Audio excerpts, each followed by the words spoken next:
The sound of shattering glass echoed through the brownstone at 3 a.m. Min-jae was out of bed before his eyes fully opened, his body moving on instinct that 18 months of domestic peace hadn't erased. He grabbed the Glock from the false bottom of his nightstand drawer and moved silently toward the nursery, his bare feet making no sound on the hardwood floor. Ariel was already awake, her hand pressed against his chest as he passed their bedroom door. Her eyes were wide but steady, her other hand clutching the baby monitor. On the screen, Lena slept peacefully in her crib, her tiny chest rising and falling with the oblivious rhythm of innocence. "Stay with her," Min-jae whispered. "Lock the door. Min-jae." "Now, Ariel." She obeyed, but not before he saw the flash of anger in her eyes. Anger at the command, at the fear, at the return of a world they thought they'd left behind. The nursery door clicked shut, and he heard the deadbolts slide into place. Min-jae descended the stairs, weapon raised, every shadow a potential threat. The broken window was in the kitchen, shards of glass glittering like scattered diamonds across the tile floor. The cold November wind pushed through the opening, making the curtains dance, but there was no intruder, no movement, just a brick wrapped in paper lying in the middle of the destruction. He approached it carefully, checking every corner, every possible line of attack. When he was certain he was alone, he knelt and unwrapped the paper with one hand, his gun still trained on the window. The message was simple, written in Korean characters he hadn't seen in nearly 2 years, the dragon remembers. "Payment is due." Min-jae's blood ran cold. Only one person called him the dragon. Only one person would dare. The phone in his pocket vibrated. Unknown number. He answered without speaking. "Did you really think you could just walk away?" The voice was smooth, accented, familiar in the worst way. "Did you think we wouldn't notice when our most valuable asset decided to play house with a social worker? This is between us, Zhao. Leave her out of it." "Oh, Min-jae, that's not how this works. You taught me that, remember? You find what someone loves and you take it from them, slowly, methodically, until they beg you to end it." The line went dead. Min-jae stood in his kitchen, surrounded by broken glass and broken illusions, and felt the weight of every choice he'd ever made pressing down on him like a physical force. He had killed for the organization. He had built empires on blood and fear, and now that empire had come to collect its debt. Upstairs, he heard Ariel unlock the nursery door. Her footsteps were quick, purposeful. She appeared at the top of the stairs, holding Lena against her chest, the baby still sleeping despite the chaos. "What was it?" Ariel asked, her voice barely above a whisper. Min-jae looked at his wife, at his daughter, at the life he'd fought so hard to build.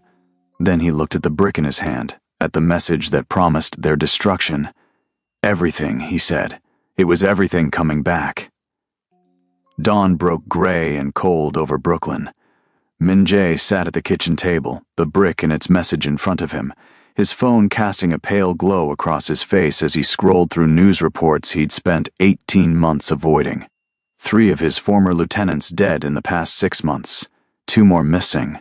The organization he'd once commanded had fractured after his departure, splintering into warring factions that were now being systematically eliminated by someone with resources, patience, and a very specific grudge.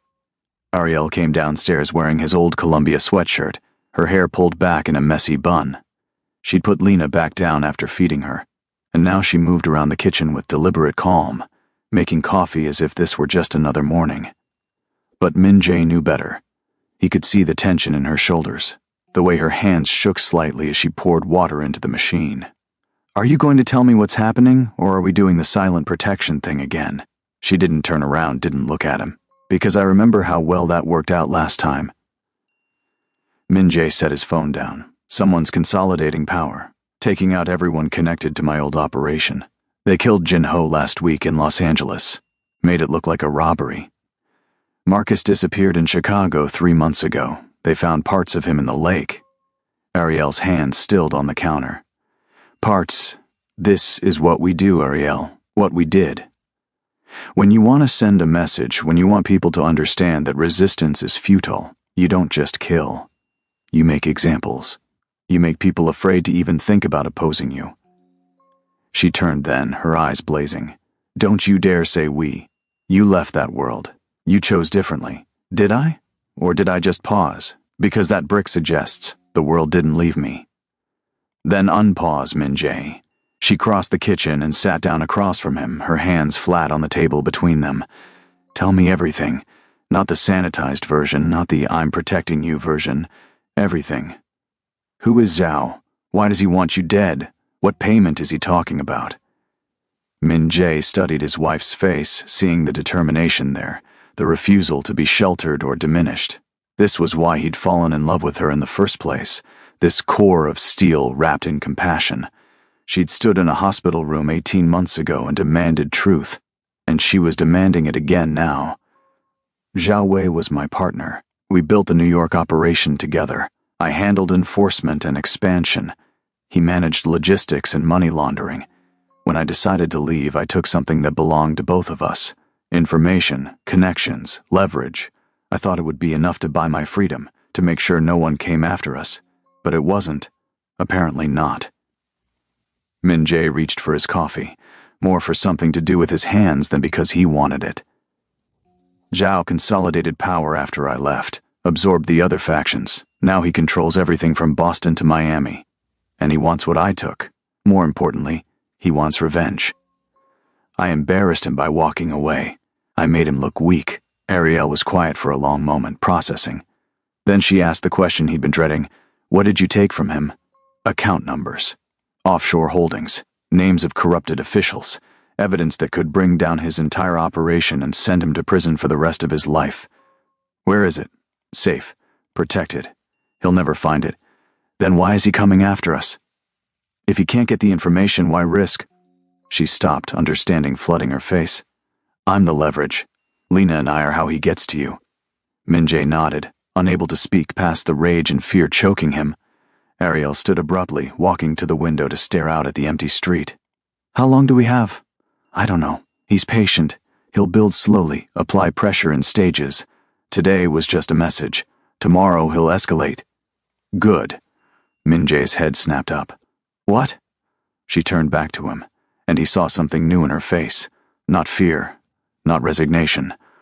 Something harder, sharper. I said good. If he's going to escalate, that means we have time. Time to prepare, time to plan. Time to figure out how to protect our daughter without you becoming the monster you used to be.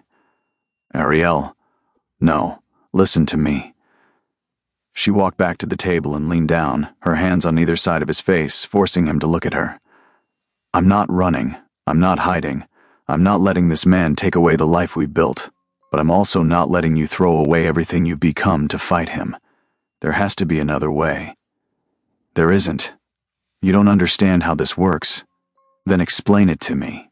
Teach me. Because I'm not the naive social worker you met anymore, Min-jae. I've seen what love looks like in the darkness. I've learned that strength isn't just about who can hurt who the most, and I'll be damned if I let you face this alone. The baby monitor crackled with Lena's first sounds of waking. Ariel straightened, moving toward the stairs, but she paused at the doorway. Call David, she said. If there's a mole, if someone inside your old organization is feeding Zhao information, David will find them. And Min-jae, no more secrets. Not about this. Not about anything. We're in this together, or we're not in it at all. She left him sitting in the kitchen with his coffee and his guilt and the growing realization that his wife was right. Running wouldn't save them. Hiding wouldn't save them. The only way through this was straight ahead, with all the messy, dangerous truth exposed. He picked up his phone and dialed a number he'd programmed 18 months ago but never used. David answered on the first ring. I was wondering when you'd call. You heard? Jin Ho was my friend too. I've been tracking this since the first body dropped. Zhao's making his move, and he's doing it smart, using cutouts, hiring independents, keeping his hands clean. But there's a pattern if you know where to look. Can you find the leak? Already did. You're not going to like it. Min-jae's grip tightened on the phone. Tell me, Angela Chen. She's been feeding Zhao information since the day you left. Every move you made to legitimize your holdings, every asset you converted, every connection you severed. She gave him everything. Angela, his former accountant. The woman he trusted to help him transition out of the organization cleanly. The woman he'd paid generously for her loyalty. Where is she? Gone. Disappeared 2 days ago. But Min-jae, that's not the worst of it. What else? Zhao's hired someone. A specialist. Russian, former Spetsnaz. Works exclusively in wet operations. He arrived in New York yesterday. And the last 3 targets he was contracted for? All had families. Min-jae felt his blood turn to ice. How long? Hours, maybe days. He'll scout first, learn your routines, find the vulnerabilities. Then he'll strike. Get over here, now. We need to move Ariel and Lena somewhere safe. Already on my way. And Min-jae, get ready for war, because that's what this is now. The line went dead, and Min-jae sat in his kitchen, in the house he'd bought to symbolize his new life, and felt the old life wrapping around him like chains. He'd thought he could escape. He'd thought love would be enough to keep the darkness at bay. But the darkness had followed him home, and now it was threatening everything he'd fought to protect. Upstairs, he heard Ariel singing softly to Lena, a lullaby about stars and dreams and all the beautiful lies parents tell their children about how safe the world is. Min-jae stood and went to the window, scanning the street for threats he knew were coming. And he made a decision. If Zhao wanted war, he would get war. But this time, Min-jae wouldn't fight alone. David arrived within the hour, bringing with him 2 men Min-jae recognized from his old life. Former military, loyal to a fault, the kind of people who understood that some fights didn't have clean solutions. They swept the brownstone for surveillance devices, finding 3 bugs and a GPS tracker attached to Ariel's car. The efficiency of the operation was chilling. He's been watching for weeks, David said, laying the devices out on the kitchen table like evidence at a crime scene. Every conversation, every movement. He knows your routines, your patterns. Where you shop, where Ariel takes Lena for walks, which pediatrician you use. Ariel stood against the counter, her arms crossed, her face pale but composed. Then we change everything. It's not that simple, one of David's men said. His name was Marcus, no relation to the dead lieutenant, and he had scars that told stories Min-jae recognized. These aren't amateurs. They've been watching, learning, planning. Changing your routine just makes you unpredictable for a few days. Then they adapt. So what do you suggest? Ariel's voice was sharp. We sit here and wait for them to make their move. We make ours first, Min-jae said quietly. All eyes turned to him. Zhao's playing a long game because he thinks he has time. He thinks I'm weak now, domestic, that I've lost my edge. We prove him wrong. We hit back so hard and so fast that he has to respond reactively instead of strategically. That's suicide, David said. He has an army, resources you don't have anymore. But I have something he doesn't. Leverage, information, and the willingness to burn it all down if that's what it takes to keep my family safe. Ariel pushed off the counter. Wait, you're talking about using the information you took, the evidence. But if you release that, won't it implicate you too? Yes, then you'd go to prison. Maybe, probably. But Zhao would be destroyed. His organization would collapse, and you and Lena would be safe. The room fell silent. Min-jae watched his wife process this, saw the calculations running behind her eyes. She was brilliant, his Ariel. She'd always been brilliant. And he could see the exact moment she arrived at the same conclusion he had hours ago. No, she said firmly. There has to be another way. There isn't. Then we find one. We create one. She turned to David. You said Zhao's using cutouts and independence. That means there's a chain of command, layers between him and the actual violence. If we can disrupt that chain, make it too expensive or too dangerous for his contractors to follow through, he'll just hire new ones, Marcus interrupted. Not if we make an example of the current ones. Ariel's eyes were bright now, focused. This was her element. The strategic thinking she'd honed through years of navigating broken systems and institutional corruption. Min-jae, you said Zhao wants revenge. He wants you to suffer. But what he really wants is to restore his reputation, to show the underworld that no one leaves his organization without consequences. Right. So we take that away from him. We expose him not as powerful but as desperate, as weak. We make him look like a man so threatened by his former partner that he's willing to target an infant. The underworld might accept a lot of things, but going after children? That's a line even criminals don't like to cross. David leaned back in his chair, a slow smile spreading across his face. You want to turn his own people against him? I want to make it politically suicidal for him to continue this vendetta. If his own organization sees him as unstable, irrational, willing to violate codes that even they respect, they'll start questioning his leadership. And once that happens, the vultures circle, Min-jae finished. He stared at his wife with a mixture of awe and concern. You're talking about starting a war within his organization. I'm talking about making sure the war he started consumes him instead of us. Ariel looked around the room, meeting each man's eyes in turn. I'm not naive. I know this won't be clean. People will die. But if we're smart, if we're careful, most of those people will be the ones who chose this life. The ones who signed up for violence. Not us. Not our daughter. Marcus whistled low. She's good. She's dangerous, David corrected, but there was respect in his voice. This could work. It would take time, careful manipulation of information, strategic leaks to the right people. But it could work. Min-jae felt something shift in his chest. Hope, maybe, or fear. Or the terrible realization that his wife was becoming something he'd never wanted her to be, a player in a game where the stakes were measured in blood. Ariel, he said carefully, if we do this, if we go down this path, there's no going back. You'll be involved, complicit. The things we'll have to do will be done to protect our daughter, she finished. I'm not asking to become you, Min-jae. I'm not asking to carry a gun or hurt anyone directly. But I'm also not going to be the helpless victim who needs saving. I'm a social worker. I've spent years learning how systems work, how power flows, how to manipulate bureaucracies and institutions to protect vulnerable people.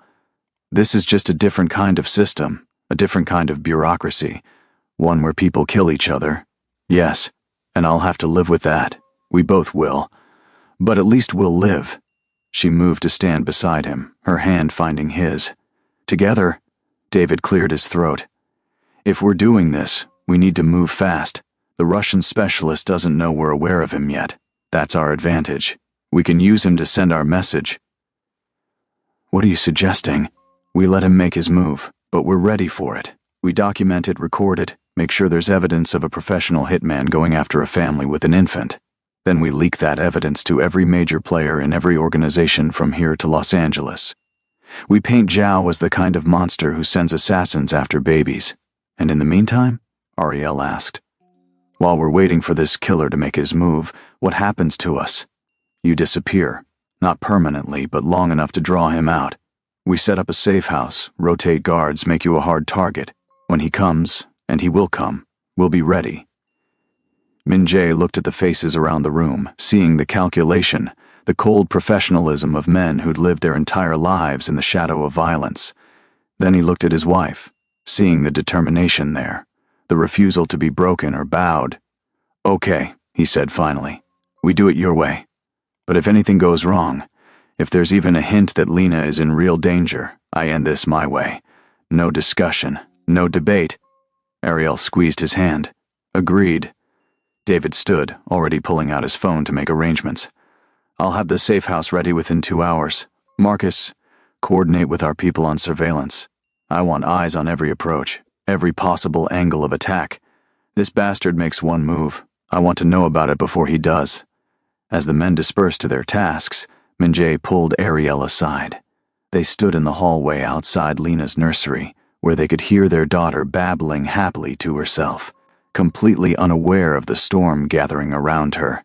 Are you sure about this? He asked quietly. Really sure?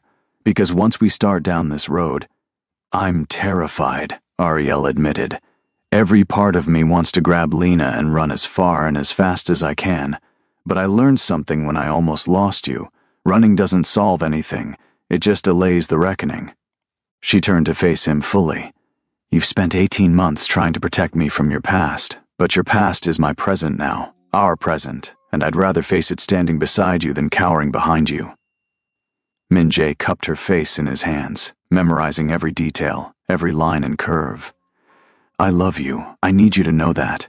Whatever happens, whatever I become, or what we have to do, I love you. I know. That's why this will work." She smiled, sad and brave and beautiful. Love isn't just the soft parts, Min-jae. It's not just the good night, kisses, and the morning coffee. It's also this: standing together when the world tries to tear you apart, fighting for what you've built, refusing to let darkness win. From the nursery, Lena started to cry. Ariel went to her, and Min-jae stood alone in the hallway, listening to his wife soothe their daughter, and wondered if love really would be enough. The safe house was a converted warehouse in Red Hook, chosen for its isolation and its defensibility. David's people had swept it thoroughly, installed additional security measures, and stocked it with enough supplies for a prolonged siege. It looked like a prison and felt like a tomb, but it was safer than the brownstone, and that was all that mattered. Ariel settled Lena into the makeshift nursery they'd created in one of the back rooms. The baby was fussy, sensing the tension and disruption to her routine, but eventually she fell asleep clutching her favorite stuffed elephant. Ariel stood over the crib for a long time, just watching her daughter breathe. "She's beautiful," David said from the doorway. "Looks like you." "She has Min-jae's eyes," Ariel replied without turning around. "Dark and deep and far too knowing for a baby. He's terrified, you know. Not of Zhao. Not of dying. He's terrified that trying to protect you will destroy you. It won't. You sound very certain." Ariel finally turned to face him. David was older than Min-jae, grayer, with the weathered look of someone who'd seen too much and lived to regret it. But his eyes were kind, and she understood why Min-jae trusted him. "I am certain," she said, "because I know something about darkness that Min-jae doesn't fully understand. I work with it every day. Abuse victims, addicts, families torn apart by violence and poverty, and systems designed to break them. I've seen people at their absolute worst, and I've also seen them fight their way back." She moved closer to David, her voice dropping. "Min-jae thinks his past makes him unique, that the violence he's capable of sets him apart. But it doesn't. Everyone is capable of violence when protecting what they love. The question isn't whether we'll fight, it's how we'll fight, and who we'll be when the fighting is done." David studied her for a long moment. "You're not what I expected. What did you expect? Someone who'd break under this pressure. Someone he'd have to protect." He smiled faintly. "I'm glad I was wrong." A knock on the doorframe interrupted them. Marcus leaned in, his expression grim.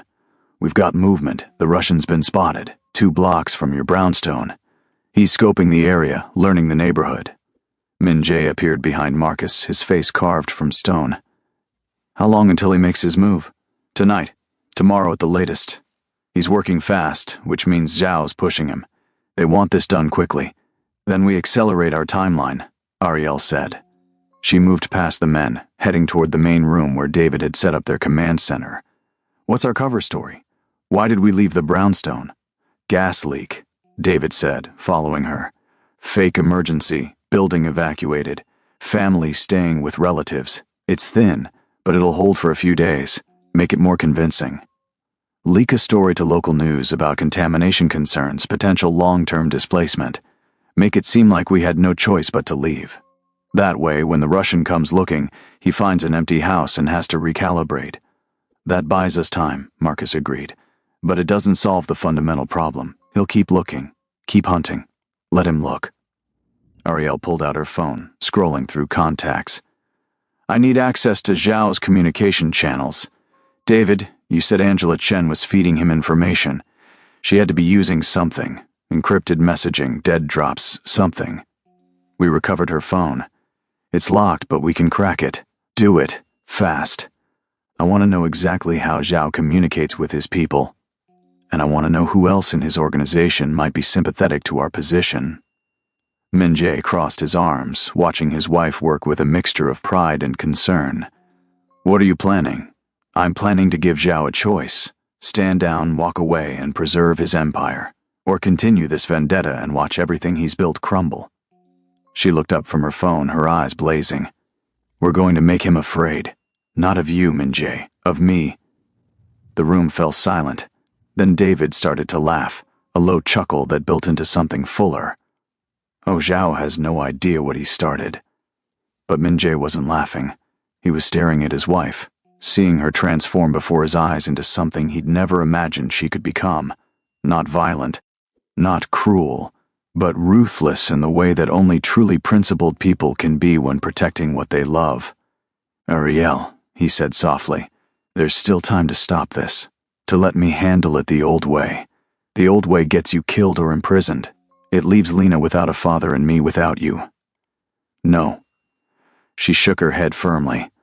"We're doing this my way, and if that changes me, if that costs me some part of my soul, then so be it. Because the alternative is watching my daughter grow up without her parents, and I won't accept that." She turned back to the laptop David had set up, pulling up files and data with practiced efficiency. And Min-jae realized that his wife had been preparing for this moment longer than he'd known. Every case she'd worked, every system she'd learned to navigate, every time she'd fought institutional corruption or bureaucratic indifference, she'd been building skills, arsenal, understanding. She'd been preparing to fight. The question was whether he could live with what she might become in the process. Angela Chen's phone revealed more than they'd hoped. Encrypted messages spanning 18 months, detailing every move Min-jae had made since leaving the organization. Bank transfers, property purchases, medical records from Ariel's pregnancy. Photos of Lena's first days home from the hospital. "He's been planning this from the beginning," David said, scrolling through the messages. "The moment you left, he started gathering information, building his case, waiting for the right moment to strike." "Why wait so long?" Marcus asked. "Why not move immediately?" "Because immediate retaliation would have been expected," Ariel answered, not looking up from her own laptop. Min-jae had contingencies in place, people watching his back. Zhao needed time for those protections to erode, for Min-jae to relax, to believe he was really free. Then, when his guard was down, when he had the most to lose, she gestured at the screen. Maximum impact, maximum pain. Min-jae felt sick. Every moment of happiness over the past 18 months had been observed, documented, weaponized. His wedding, Lena's birth, quiet Sunday mornings with his family. All of it had been surveillance footage in Zhao's collection. "There's something else," David said, his voice tight. He pulled up a video file and Min-jae recognized the interior of his brownstone, his bedroom. Ariel sleeping, unaware of the camera watching her. "When?" Min-jae's voice was barely above a whisper, but it carried enough rage to make everyone in the room step back. 2 weeks ago. The bugs we found today were recent, but he's been inside your home before. Probably multiple times. I'm going to kill him." "No." Ariel's hand shot out, gripping his wrist with surprising strength. "No, you're not. Because that's exactly what he wants. He wants you to come after him in a rage, to make mistakes, to give him justification for escalating. We're not playing that game. He was in our home. He watched you sleep. I know." Her voice cracked, just slightly, revealing the fear beneath her control. "I know, and I'm terrified. But I'm also angry. And anger, channeled correctly, is more powerful than rage." She pulled her laptop around, showing them what she'd been working on. "This is Zhao's supply chain. Drug routes, money flows, key contacts in law enforcement and government." Angela was meticulous in her documentation, probably as insurance. "We can use this." "How?" "We leak it, not all at once, strategically. Start with the contacts who are most vulnerable, the ones whose careers would be destroyed by exposure. Give them a choice, cut ties with Zhao or face ruin. As his network crumbles, he becomes weaker, more isolated, less capable of mounting an effective operation against us." Marcus was nodding slowly. "Death by 1,000 cuts. I like it. But it takes time," Min-jae objected. "And we don't have time. The Russian is out there right now, planning how to kill my family. So we give the Russian what he wants," Ariel said calmly. "Just not in the way he expects." She pulled up another file, this one showing floor plans of the brownstone. "We let him break in. We document it. But instead of us being there, we have a police presence. SWAT, detectives, the works. Make it look like we're working with law enforcement, that we've turned state's witness against Zhao. The Russian gets caught, and in the process, we publicly link him to Zhao's organization." "That's brilliant," David breathed. "Zhao loses his shooter, faces potential investigation, and looks incompetent for hiring someone who got caught so easily. Meanwhile, Ariel continued, we start our information campaign. Leak to the right journalists, the right investigators. Frame it as a story about organized crime targeting innocent families. Make sure Lena's face is in every article. A 3-month-old baby, terrorized by the Mafia. The public pressure alone will force investigations that Zhao can't control or contain. Min-jae stared at the screen, seeing the pieces fall into place. It was elegant, sophisticated. Everything his old approach wasn't. Instead of meeting violence with violence, they were meeting it with something far more dangerous. Exposure. There's risk, he said finally. If we involve the police, if we go public, some of that exposure will fall on me too. My past, my crimes. I know. Ariel met his eyes steadily. And we'll deal with that. Together. But the difference is, your crimes are in the past. You've left that life. You have evidence of trying to change, to build something legitimate. Zhao doesn't. He's still operating, still profiting from violence. The narrative will favor us if we play it right. And if we don't play it right, then we lose everything. She stood, moving to the window to stare out at the dark water of the harbor. But we're going to lose everything anyway if we don't fight. At least this way, we fight on our terms. We make them react to us instead of the other way around. David pulled out his phone. I'll make some calls, get the police set up for tonight. It'll take some convincing, but I know people who owe me favors. I'll coordinate the media leaks, Marcus added. I've got contacts in journalism, people who specialize in investigative pieces on organized crime. Min-jae watched them disperse to their tasks, leaving him alone with Ariel. She was still staring out the window, her reflection ghostly in the glass. Are you okay? He asked quietly. No. She didn't turn around. I'm terrified. I'm angry. I feel violated and manipulated, and I want to scream until my throat is raw, but I can't afford to fall apart right now. Lena needs me strong. You need me strong, so I'll process it later, after this is over, after we're safe. Ariel, do you remember what you asked me in the hospital? After you were shot, after everything came out about your past. Now she did turn, and he saw tears tracking down her face. You asked me if I could live with the violence, if I could accept what you'd been. I remember. I'm asking you the same question now. Can you live with what I'm becoming? Can you accept that protecting our daughter is changing me into someone harder, someone more ruthless? Because I need to know, Min-jae. I need to know that when this is over, you'll still look at me the way you're looking at me now. He crossed the room in 3 strides, pulling her into his arms. I fell in love with your strength, your refusal to be broken or diminished. That hasn't changed. That will never change, even if I become someone who destroys people. Because that's what we're doing. We're destroying Zhao, his empire, his reputation, possibly his life. And I'm the one planning it. You're protecting our family. That's not the same as being cruel. It's not the same as what I was, isn't it? She pulled back to look at him. How many people did you hurt because you told yourself it was necessary? How many times did you justify violence because you convinced yourself the ends justified the means? The question hung between them, sharp and painful. Because she was right.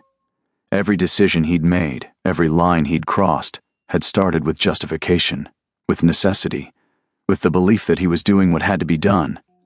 The difference, he said slowly, is that you're giving them a choice. You're offering Zhao a way out.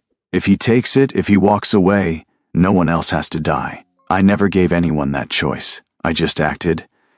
And if he doesn't take the out, if he doubles down, then we finish what he started. Together.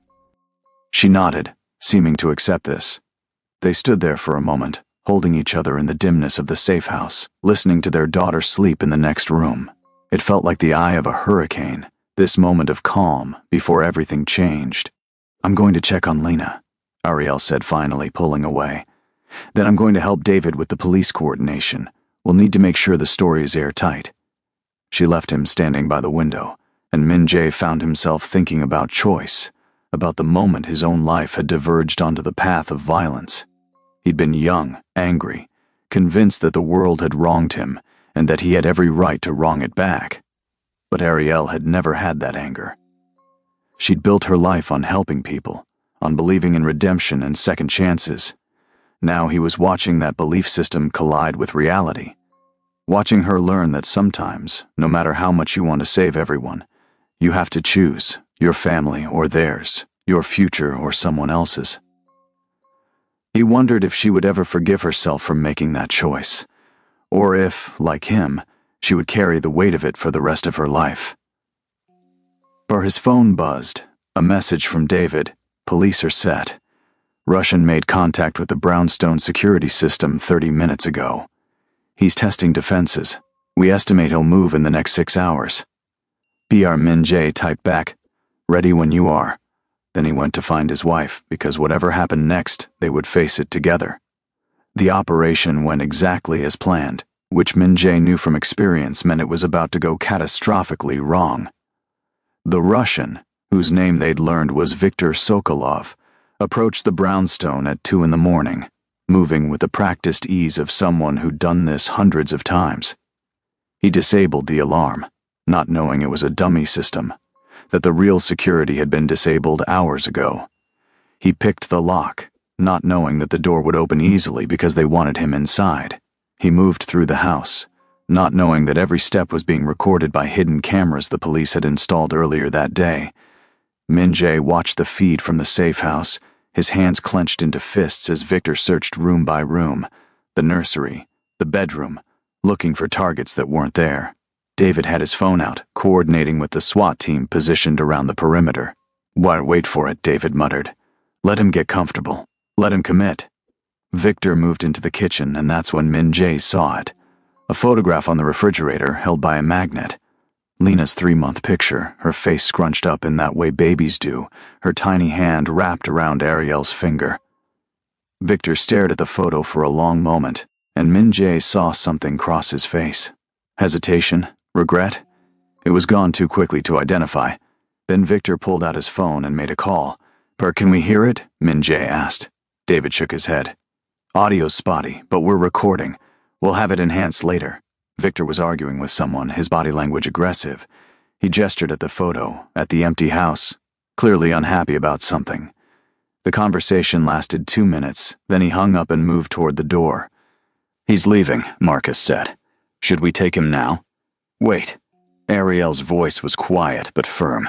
She'd been watching the feed intently, her analytical mind working. "He's not leaving because he's afraid. He's leaving because he's been called off." "What?" "Look at his body language. He's angry, frustrated. Someone just told him to abort, and he's not happy about it." "Which means—" "Zhao knows," Min Jae finished. "He knows we've set a trap." "How?" "David was already pulling up communication intercepts, looking for the leak. Doesn't matter how. What matters is we just lost our advantage." Min Jae stood, his mind racing. "If Zhao knows we're working with police, if he knows we're trying to expose him, he'll change tactics. Go underground. We'll never see him coming. Or," Ariel said slowly, "he'll make a mistake. He'll rush. People make mistakes when they're angry and feeling pressured. We've already started dismantling his network. 4 of his key contacts received our warning, messages 2 hours ago. By morning, the first news stories will break about police investigating organized crime links to city officials. Zhao's world is collapsing, and he knows it. That makes him dangerous, but it also makes him vulnerable." The feed showed Victor leaving through the front door, melting into the shadows. The SWAT team didn't move, and Min Jae understood why. Without Victor actually attempting violence, they had no legal justification for arrest. The trap had failed. Min Jae's phone rang. Unknown number. He answered on speaker. "You've gotten clever, Dragon." Zhao's voice was smooth, amused. "Using your little social worker's brain instead of your own. I admit, I didn't expect that. What do you want, Zhao?" "The same thing I've always wanted. What you took from me. My dignity. My reputation. The information you're using to destroy everything I've built. Then you shouldn't have come after my family." "Your family?" Zhao laughed, the sound like breaking glass. "You really think you have a family? You think you can just put on a costume and play house and forget what you are? You're a killer, Min Jae, a monster in a cardigan. And sooner or later, Your pretty little wife is going to see that. Your daughter is going to see that. They're going to understand what you really are. I'm what you made me, Minjai said quietly. No, you were always this. I just gave you permission. A pause. Here's what's going to happen. You're going to give me the information. All of it. Every account. Every file. Every piece of leverage you have. And in return, I'll let you keep your illusions. I'll let you pretend to be a good man. And if I refuse, then I'll make sure your daughter grows up knowing exactly what her father was. Every murder, every torture, every innocent person you destroyed in the name of profit. I'll make sure she knows that the hands tucking her in at night are stained with blood. And I'll make sure your wife understands that she didn't save you. She just delayed the inevitable. The line went dead. Ariel was pale, her hand pressed against her mouth. He's not going to stop. No, Minjai agreed. He's not. This isn't about business anymore. It's personal. He wants to destroy everything I am, everything I've tried to become. Then we destroy him first. David looked up sharply. What are you suggesting? Ariel's eyes were bright, feverish. I'm suggesting we stop playing defense, stop reacting. We have enough information to bury Zhao 10 times over. So we release it. All of it. Tonight. Every account, every contact, every crime. We flood law enforcement with so much evidence that they can't ignore it. We make Zhao's arrest inevitable. That exposes Minjai too, Marcus pointed out. I know, but it also protects him. He'll have cooperated with authorities, provided evidence, helped bring down a major criminal organization. That counts for something in sentencing, and more importantly, she turned to Minjai. It ends this. Permanently. Zhao goes to prison. His organization crumbles. We get to live. Minjai understood what she wasn't saying. That we might not include him. That cooperating with authorities might mean prison time. Years away from Lena, from watching her grow up. But it also meant she would grow up safe. She would grow up without the shadow of violence hanging over her. Okay, he said. We do it. Release everything. Minjai, David started. Do it, David. Send everything to every agency you can think of. FBI, DEA, State Police, IRS. Make it impossible for anyone to cover up or ignore. David hesitated, then nodded. His fingers flew over the keyboard, uploading files to secure servers, composing emails to investigators he'd cultivated over decades. It took 20 minutes. 20 minutes to dismantle everything Zhao Wei had built, everything Minjai had once been part of. When it was done, when the last file had been sent, Ariel took Minjai's hand.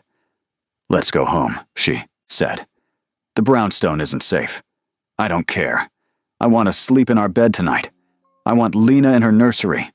If this is the last night we have as a family before everything changes, I want it to be in our home. Minjai looked at David, who shrugged. SWAT's still positioned around the brownstone. And after tonight, after everything goes public, Zhao will be too busy running to worry about revenge. You should be safe. Should be. The two most dangerous words in any language. But Ariel was already gathering Lena's things, already moving toward the door with the determination that had first attracted him to her. And Minjai realized that he would follow her anywhere, into any danger, because the alternative, living without her, was unthinkable. They drove back to Brooklyn in silence, David's people providing escort. The brownstone looked the same as when they'd left it, but felt different. Violated. Every shadow held potential threats. Every sound was an alarm. But Ariel moved through the house with confidence, checking locks, closing curtains, settling Lena into her crib as if this were just another night. As if their world wasn't about to explode around them. Minjai stood in the doorway of the nursery, watching his wife sing to their daughter, the same lullaby she'd sung the night before, about stars and dreams and safety. I'm sorry, he said when the song ended. For what? For bringing this into your life, For making you into someone who has to think like a criminal to protect your family. Stop! She came to him, taking his face in her hands. You didn't make me anything. I chose this. I chose you, knowing what you'd been. I chose to fight instead of run.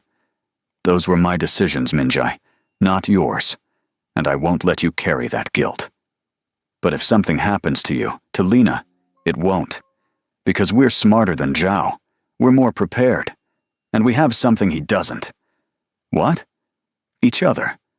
She kissed him, soft and fierce. Whatever happens tomorrow, whatever consequences come from tonight's decisions, we face them together. That's the promise I made when I married you, for better or worse. And I meant it. They went to bed holding each other, listening to Lena breathe through the baby monitor, trying not to think about what morning would bring. Dawn came cold and bright. Min-jae's phone exploded with notifications before the sun fully rose. News alerts, text messages from numbers he hadn't heard from in years, emails from reporters requesting comment. The information they'd released was everywhere. Federal investigators launch major probe into organized crime network. Documents reveal corruption spanning multiple agencies. Anonymous source provides evidence in ongoing investigation. By noon, Zhao Wei's name was in every major publication. Photos of him with politicians, with business leaders, all suddenly toxic associations. The first arrests came within hours. Low-level operators, people whose names appeared in the files. The news cycles churned, each revelation building on the last. Min-jae watched it unfold from his living room, his laptop open, tracking the cascade. Beside him, Ariel fed Lena, her eyes also on the screen. They didn't speak. There was nothing to say. They'd set fire to the underworld, and now they had to watch it burn. The knock on the door came at 3 in the afternoon. Min-jae knew who it would be before he opened it. Federal agents, badges out, warrants ready.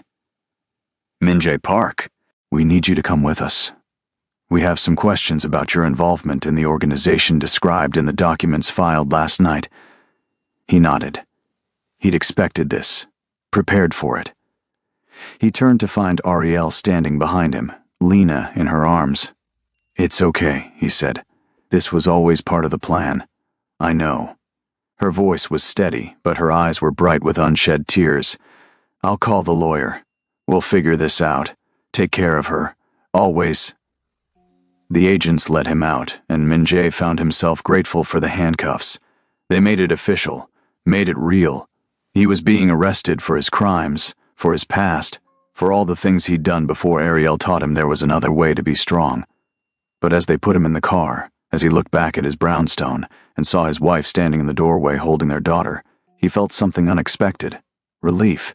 Because Zhao Wei's empire was collapsing, because the threat to his family was neutralized, because whatever happened to him now, Ariel and Lena were safe. That was worth any price. The interrogation lasted 6 hours. Federal agents, DEA representatives, officers from multiple jurisdictions, all wanting to know his role in Zhao's organization, what crimes he'd committed, what information he could provide. Min-jae told them everything. Every operation he'd run, every person he'd hurt, every law he'd broken. He didn't try to minimize or justify. He simply stated facts, provided corroboration, gave them what they needed to build their cases. The prosecutor who finally interviewed him seemed almost disappointed by his cooperation. You understand you're looking at serious prison time, the prosecutor said. 20 years minimum, even with your cooperation. I understand. You have a daughter, 3 months old. You won't see her grow up. I know. And you're okay with that? Min-jae thought about Lena's face, about Ariel's determination, about the life they'd built in defiance of everything he'd been. I'm okay with her growing up safe. If that requires me being in prison, then that's what happens. The prosecutor studied him for a long moment. Your wife is something else? Yes, she is. The evidence you provided is comprehensive. It's going to take down the entire network. Zhao Wei, his lieutenants, dozens of corrupted officials. It's the biggest organized crime case this office has seen in decades. Good, but it also exposes you. Everything you've done. There's no walking away from this. I'm not trying to walk away. I'm trying to make sure my family can—" The prosecutor nodded slowly. "We'll recommend leniency based on your cooperation. But I can't make promises. The judge will decide your fate. I understand." They released him that evening on bail that Ariel must have arranged somehow. He walked out of the federal building to find her waiting by the car, Lena asleep in her carrier. She looked exhausted, beautiful, unbreakable. "Hey," she said simply, "hey." They drove home in silence. Inside the brownstone, Ariel put Lena to bed while Min-jae stood in the kitchen, staring at the spot where the brick had crashed through the window 3 days ago. 3 days that felt like 3 years. "David called," Ariel said, coming down the stairs. "Zhao's been arrested. They found him trying to flee to Singapore. He'll be extradited back to face charges. It's over then. This part is." "But Min-jae," the prosecutor said. "I know what they said. 20 years, minimum. It's what I deserve. It's not what you deserve. You've changed. You've built a new life. That should count for something." It does. It counts toward Lena growing up safe. It counts toward you not having to look over your shoulder every day. That's enough. Ariel's composure finally cracked. She sank onto the couch, her hands covering her face. "It's not enough. It's not fair. You were trying to protect us. You cooperated. You helped take down an entire criminal network, and your reward is prison?" Min-jae sat beside her, pulling her close. "My reward is knowing you're safe. Knowing Lena will grow up without this shadow hanging over her. If I have to pay for my past to secure her future, that's not punishment. That's privilege. I can't do this without you." "Yes, you can. You've already proven that. These last few days, the way you fought, the way you planned and strategized and refused to break. Ariel, you're stronger than you know. Stronger than I ever was. But I don't want to be strong without you." He held her while she cried, while the weight of everything they'd faced finally broke through her defenses. Lena stirred in the nursery, and Ariel went to her, maternal instinct overriding grief. Min-jae listened to her soothe their daughter and tried to memorize the sound. The trial date was set for 6 months out. In the meantime, Min-jae existed in a strange limbo. His passport was confiscated. He wore an ankle monitor. He was allowed to stay with his family, but always with the knowledge that prison waited at the end. He used the time well, mornings with Lena, teaching her to smile, to laugh, to recognize his face. Afternoons helping Ariel as she returned to work, trying to rebuild some normalcy. Evenings talking about everything and nothing, storing up memories against the lean years ahead. Zhao Wei's trial was faster. He had no cooperation to offer, no redemption arc to plead. The evidence was overwhelming. He was sentenced to life without parole, and Min-jae felt something close to satisfaction when he heard the news. His own trial was quieter. The prosecution laid out his crimes in clinical detail: murder, racketeering, extortion. The defense argued cooperation, rehabilitation, the birth of his daughter as a turning point. The judge listened to it all with an impassive expression. Ariel testified. She spoke about the man Min-jae had become, about his efforts to leave his past behind, about the love he showed their daughter every day. Her voice never wavered, but Min-jae could see the cost of every word. The sentencing came on a Tuesday. 12 years, with possibility of parole after 8. Less than the prosecutor had warned, but still an eternity. Still most of Lena's childhood. Still years of missing milestones, of seeing his daughter through glass and limited phone calls. Min-jae turned to look at Ariel as the sentence was read. She was crying silently, her hand pressed against her mouth. But she also nodded. They'd known this was coming. They'd prepared as much as anyone could prepare for their family being torn apart. "I love you," he mouthed. "I love you too," she mouthed back. He was taken into custody immediately. No time for goodbyes, no time to hold his daughter one more time. Just the cold efficiency of the justice system, turning him from a person into a number. But as they led him away, Min-jae looked back one last time. Ariel was standing, Lena in her arms. His wife, his daughter. Safe, alive. Free from the violence that had defined his life for so long. And he realized something that made the handcuffs feel lighter, that made the prospect of years behind bars bearable. He'd won. Not the way he used to win, through force and fear and blood. but through sacrifice. Through choosing his family over his freedom. Through letting go of power to embrace something infinitely more valuable. Love. The prison transport drove through Brooklyn, past the brownstone he'd bought to symbolize a new life, past the park where he'd walked with Ariel while she was pregnant, past all the markers of the future he wouldn't get to live. But he didn't feel the loss as acutely as he'd expected, because that future, Lena growing up safe, Ariel building the life she deserved, that future was still happening. He just wouldn't be there to see it in person. He'd see it through letters, through photos, through the stories Ariel would tell during prison visits. It wasn't the ending he'd imagined when he first held his daughter. But it was an ending where she got to grow up, where she got to be a child without fear, without danger, without the weight of his sins crushing her future. That was worth everything. The envelope arrived at the brownstone 6 months after Min Jae entered prison. Ariel opened it with Lena balanced on her hip, now 9 months old and babbling constantly. Inside was a single photograph of their daughter, taken the day before at the park. Her blood ran cold. Then she saw the note underneath. Your husband's sacrifice was noted. His enemies are gone. His family is protected, but protection is earned every day. Stay vigilant. Stay strong. Some debts are paid in full. Others compound interest. No signature. No threat. Just a reminder that the world Min Jae had left behind still remembered, still watched. Ariel held the photo for a long moment, then walked to the fireplace and burned it. Lena laughed at the flames, reaching for them with chubby hands. Her daughter, Min Jae's daughter, safe, alive, free. It's okay, baby, Ariel whispered, holding her close. Daddy made sure we're okay, and I'm going to make sure we stay that way. She picked up her phone and called David.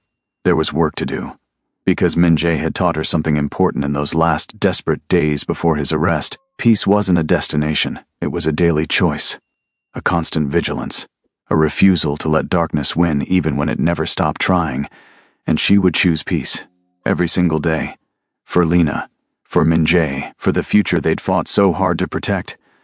The photograph burned to ash, the threat dissolved with it, and Ariel smiled, fierce and determined and unbreakable. Because love wasn't just the soft moments. It was also this, standing watch, staying strong, refusing to surrender, and she would never, ever surrender. If you enjoyed this story of love, sacrifice, and the price of redemption, please hit that subscribe button and let me know in the comments what you think about Ariel's transformation and Min Jae's choice. Would you have done the same for your family? Like this video if you want to see more complex stories about the cost of leaving violence behind. And don't forget to turn on notifications so you never miss what happens next in this saga. Thank you for watching until the end. Your support means everything.